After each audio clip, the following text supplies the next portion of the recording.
Thank you. My name is Anna McGuiness. I didn't prepare a big fancy speech like I did last Saturday. So what I'm going to invite everyone to do, if you'll allow me, is if you can, if you're able to, don't feel pressured if you can't, is to sit down with me for a second, actually.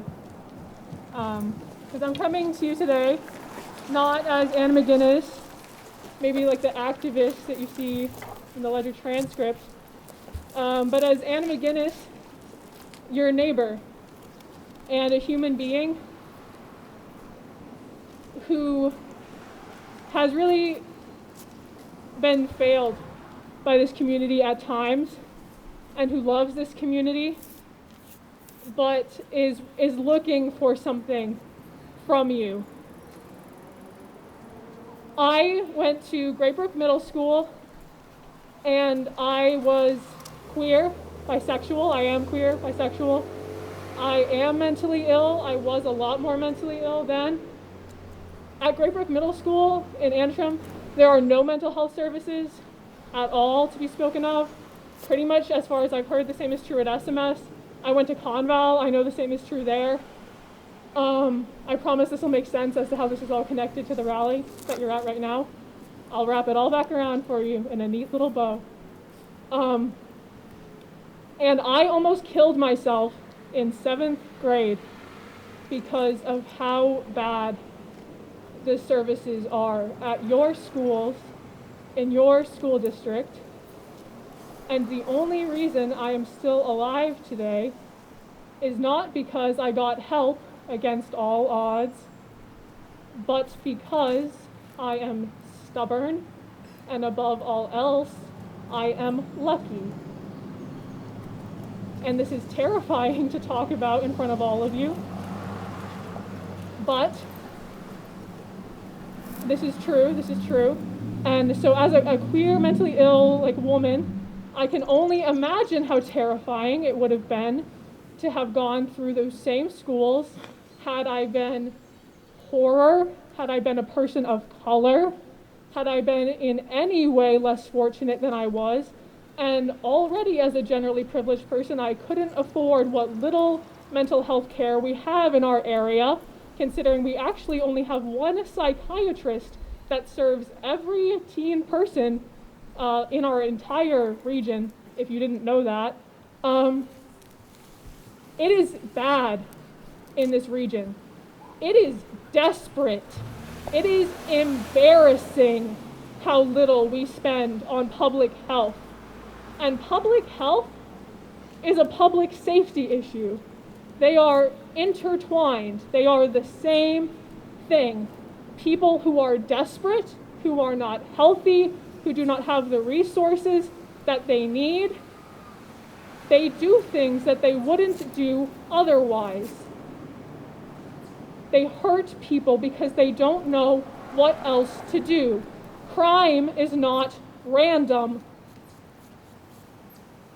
I don't really know how many different ways and how many big words and nice speeches I can give in this community to describe the nature of the issue that we have here.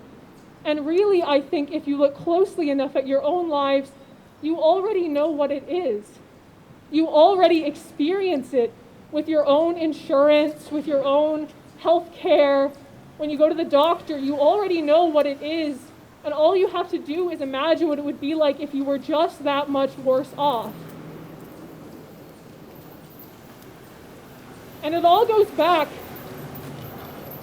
to here, to buildings like this, which are in all of our communities. There's one in Hancock, there's one in Antrim, Bennington, Francistown, etc. There's one of these buildings, expensive buildings, expensive cop cars, military equipment. Imagine if instead of one of these buildings near Great Brook Middle School, imagine if instead of one of these buildings near my middle school, there had been a mental health facility. Imagine if there had been a psychiatrist at my middle school that I could have gone to. instead of my guidance counselor who was trained to teach me which class to pick. Imagine what would have happened to me, how much happier I would be now. It makes me so mad, to be honest with you, to imagine that. It makes me angry because this is personal to me. This is personal. This is not abstract. It is real for people in your schools, for your neighbors. If this building, the money that goes into it, instead went to helping the people who have died, who are dying, who will die at ConVal High School, your neighbors outside of ConVal, adults who are just as victimized by mental health, and all kinds of other issues. I'm talking about mental health because it's what I know. Imagine that. Imagine that. I didn't need a police officer to come to my house and then call an ambulance to save me. I didn't even call a cop. I didn't want that. I just wanted someone to tell me what to do so I would be okay. Because I was young and I was afraid. And I learned the word depression on the internet. This is not abstract. It's real, and it's money, and it's a matter of who gets money, and who gets punished, and who goes to these buildings, and who gets punished and why, and who gets money and why, and who gets arrested and why. And it wasn't me, because the color of my skin. We all know that. And so I'm going to ask you to all stand up with me in a minute, because I'm done talking, because I think you all get my point. And when you stand up with me, I'm going to ask you to think about what you're standing for. Are you standing for your neighbors, for your community, for the people next to you that you care about, for people of color, mentally ill people, queer people, the students 3 miles down the highway on the left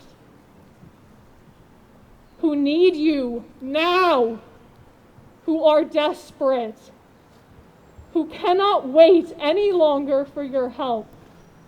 Are you standing for them, or are you standing for yourself? Who are you standing for? Okay? Are you thinking about it? And now let's all stand up together.